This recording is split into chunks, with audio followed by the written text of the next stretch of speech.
Oh, this week we certainly have loads of new infos about Warlong Fallen Dynasty, and I mean loads of new infos. We have new gameplay videos from IGN and Dengeki Online, which showcase new weapons and basically confirm the total amount of weapons you can use in-game. The website updated with new character and stage interactions, and also a brand new story trailer for us to see more of what transpired in the game too. All the links to the videos I refer to and the game's website are all down in the description in case you want to check them out. And just one thing before moving on, I'm dissecting the footages to make out story bits of the game, so there will be spoilers, big or small. Please keep that in mind if you still want to continue with the video. Now let's start with the IGN video. The video showcases quite a bit of gameplay and even break down the game's mechanics too, so I recommend you to give the video a view for yourself. The juiciest thing that we can get out of the video is that IGN basically confirmed that there will be a total of 13 weapons in the game. I've been able to try out about half of the 13 melee weapon types Warlong has to offer. And in the 1 hour long gameplay video by Dengeki Online, they showed the list of 13 weapons. They didn't exactly show how the weapons look like, but here are the 13 weapons you can use: straight blade, sword, curved blade, guandao, halberd, staff, great hammer, great axe, spear, serpent spear, twin swords, twin blades, and finally twin halberds. Also in the same video, Dengeki shows off gameplay for the staff, great hammer, and twin halberds. They even show off 2 boss fights in all of its entirety. Again, links and timestamps in the description if you're curious. After the boss fight with the ape in the middle of the Dengeki Online video, there's a cutscene of Zhao Yun sharing his guardian spirit, the Kulin, with the protagonist. The Zhao Yun's flashback cutscene is done somewhat similar to how they were done in Neo, just not with the ink drawing effect. Still very cool to look at. One important thing to take out of this cutscene is that Zhao Yun shared his guardian spirit with the protagonist via this golden emblem he wears. I did notice this emblem back when we first got Zhao Yun's render, but I didn't think it actually plays any important role in the story. That's really cool. And then we could see the protagonist received the guardian spirit with a similar emblem in hand. Throughout the story trailer, we'll get to see even more characters with similar emblems, so this could very well be the source of mystic power that the protagonist and other characters utilize to fight off demons. Moving on a little bit, the protagonist met a girl with a hammer in hand in the middle of the stage. This girl is named Juxia and will act as blacksmith in this game, just like the 2 blacksmith girls in Neo whose names have skipped my mind right now, sorry about that. Skipping ahead a little bit more, there's a cutscene that confirms this dude who we saw near the end of the action trailer is Zhang Bao, younger brother of Zhang Jiu and one of the 3 leaders of the Yellow Turban Rebel. The protagonist and Zhao Yun then get into a boss fight with the bar, and after the fight, the girl who Zhang Bao released before the fight introduced herself as Hong Jing. I think she's an entirely new original character of the game, and she probably will play a supporting role to the protagonist just like Mumio in Neo 2. And that's basically most of the story related bit we could get out of the Dengeki Online video. Let's move on to the game's website and see what they updated. Here's Hong Jing, the girl we saw in the Dengeki Online video just now.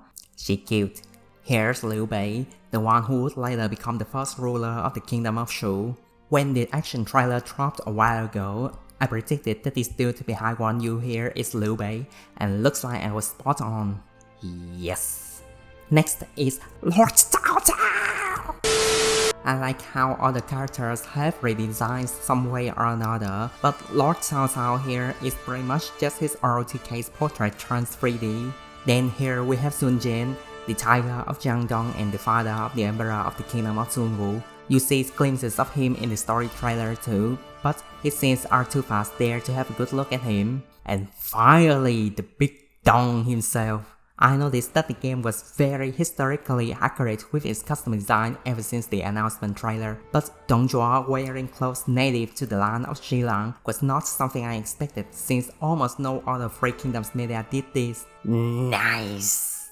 Now let's move on to the main event, the story trailer. The trailer starts off with a wall drawing of a cute oval emperor on his throne, possibly to symbolize that the Han Dynasty was reaching its demise just like the narrator was saying. Next to him seems like drawings of the 4 auspicious beasts, but one interesting thing here is that instead of Xuan Wu, the killing is drawn here. The missing of Xuan Wu mirrors the bonuses we get from the season pass, pre-order and early purchase. I can't help but feel that the missing of Xuan Wu is very important to the plot somehow, but I can't quite figure out the meaning of it yet. Moving on a little bit, we see the drawing shows off 4 builds with the red color of blood, just like the one we saw Jiangju swallowed way back in the announcement trailer. Just a few seconds later, we see that there is damn plenty of builds to go around, but those builds glow golden instead of red. I have an uneducated guess that the golden builds are the cheap mass-produced ones that are used to create demons that roam around,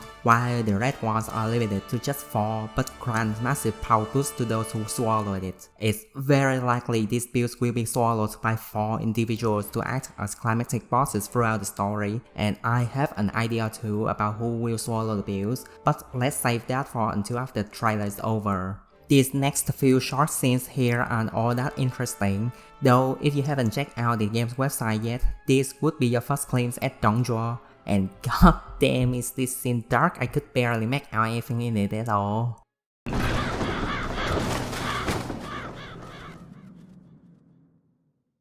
Lord Cao Cao! A forbidden power. This chaos, is it all his fault? How about it? Finally, the mysterious old man of the announcement trailer shows the full size of his face. We still don't really know his identity and he isn't updated in the game's website yet. Even the Famitsu previews only called him as the Taoist in black. Though the Koei wiki listed him as Ganji, also known as Yuji, the mystic who got killed by Sun Ce and hunted Sun Ce to death as a revenge. I did want him to be Ganji, but am kinda disappointed because that means my theory about Shifu and Jing Xinhuang being involved with the plot is basically thrown out of the window now. But at least it was fun thinking about that theory. We must retake Puyang! This line right here indicates that Lu Bu taking Puyang away from Lord Cao Cao in 194 is going to be a stage of its own, and that's already a 10-year jump from the game's turning point at the Yellow Turban Rebellion in 184. Gosh, I hope the game doesn't have too many jumps in time and ended up with a very disjointed story like Nioh 2. Moving on, we see this dude here takes a shot at Lu Bu with little success. This is definitely Xiahou Yuan, one of Lord Cao Cao's top generals who is noted to be a very talented archer. After that, we get to see Lu Bu take on an officer with a cracked axe in hand. Due to the cracked axe, I'd like to think that this officer here is Shu Huang. But since this scene probably also takes place at the Battle of Wuyang, like the previous scenes with Lord Cao Cao and Xiahou Yuan, this could perhaps be another guy instead, because Shu Huang only joined Lord Cao Cao in like 196, 2 years after the Battle of Wuyang. But hey, this is a video game, they probably just took a few liberties here and there with the story maybe. After that, you could see Xiahou Yuan fighting alongside the protagonist here. He probably is the fourth partner for the Battle of Wuyang, just like how Zhao Yun insisted to follow you in the fight against the ape and the ball bosses. Moving on, we see Ganji absorbing the power from the protagonist's emblem with an emblem of his own. This scene seems to take place at the same location as the scene where Ganji stands next to the Black Dragon in the action trailer, possibly mere minutes before or after. I had a sneaking suspicion back then, but this probably means that Ganji took the Golden Dragon away from the protagonist and corrupted it into the Black Dragon somehow. So, the main goal of the protagonist throughout the game, if he has one, probably will be chasing after Ganji, purifies the Black Dragon and takes back his Golden Dragon somehow. Next are scenes of Sun Jian in action, but they are too short for you to take a good look at him like I said earlier. After that, we see these two suspiciously important looking dudes here. This dude mentions his father, dresses in red with a tiger skin around his waist. That's no doubt Sun Ce, the little conqueror, the one who laid out the foundation of the kingdom of Sun Wu and the one who killed Ganji. He also has a very visible emblem dangling around his neck. He definitely will be important to the story somehow.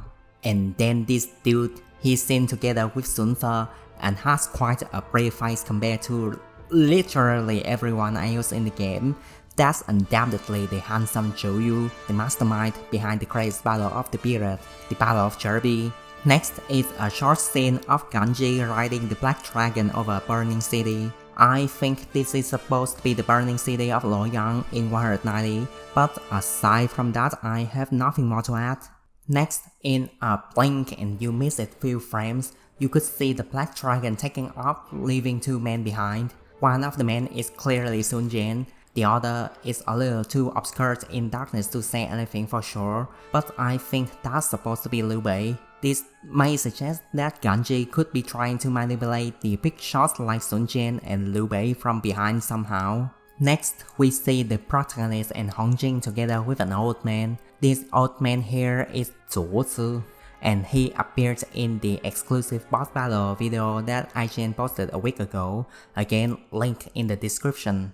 Next, we get to see a dancer captivating Dong Zhuo with her dance. This is most likely the scene where Diao Chan seduces Dong Zhuo as part of the Cheng plot to drive a wedge between Dong Zhuo and Liu Wu. But since the dancer's face is obscured here, I bet it's gonna be Hong Jing in disguise to trick Dong Zhuo.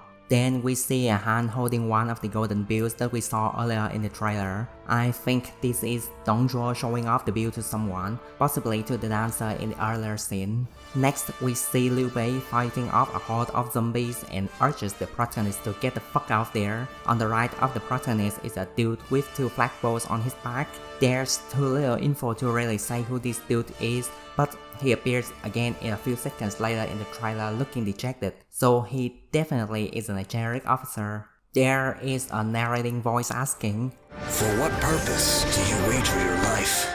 And I think that's supposed to be this dude with two flagpoles on his back asking the protagonist. So this dude here could be someone who have lost his purpose in life. This may be a stretch, but I think this dude could be Zhang Liu, and this line was said by him after he lost the Battle of Sharpie and was forced to join Cao Cao forces, maybe. Between the two scenes featuring the dude with two flagpoles are a few short scenes, but they are way too out of context and out of focus for me to comment anything on.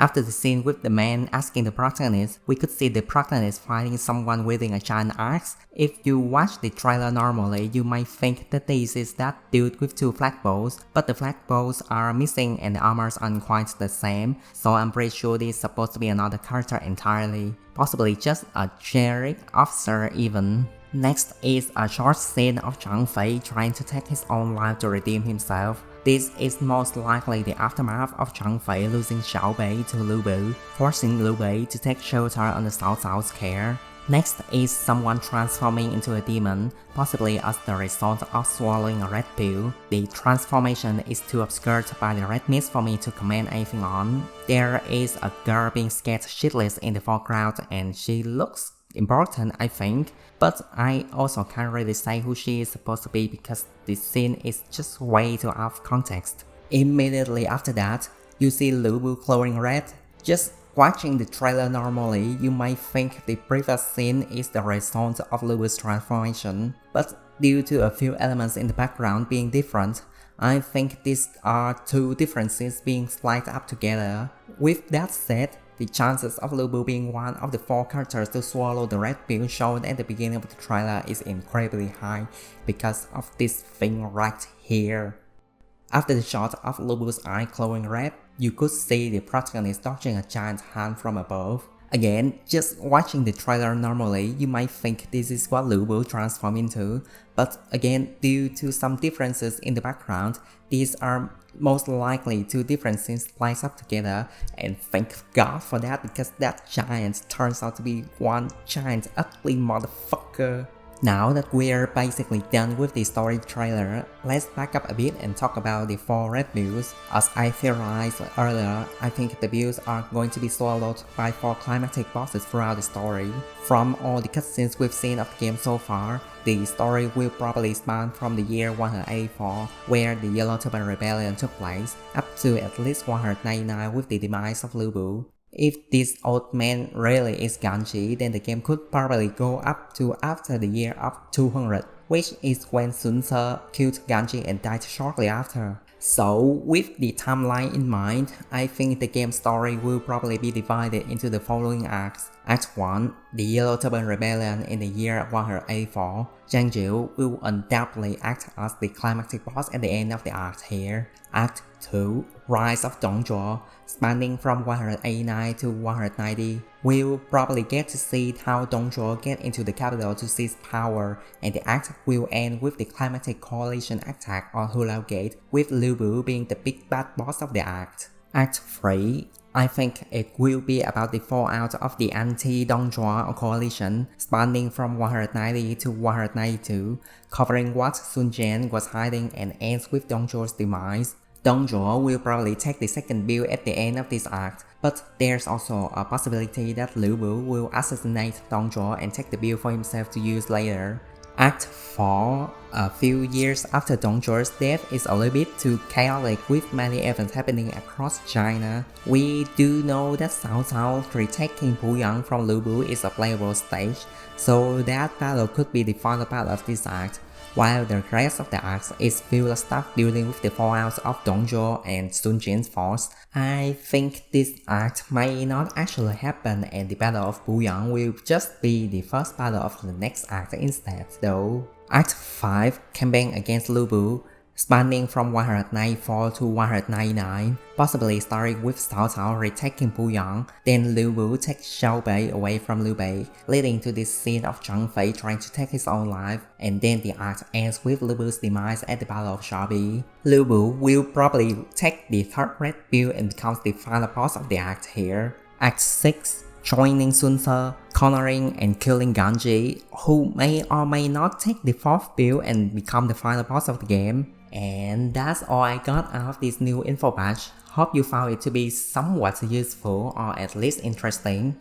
The game comes out in less than 2 months and I just can't wait to finally be able to play the game.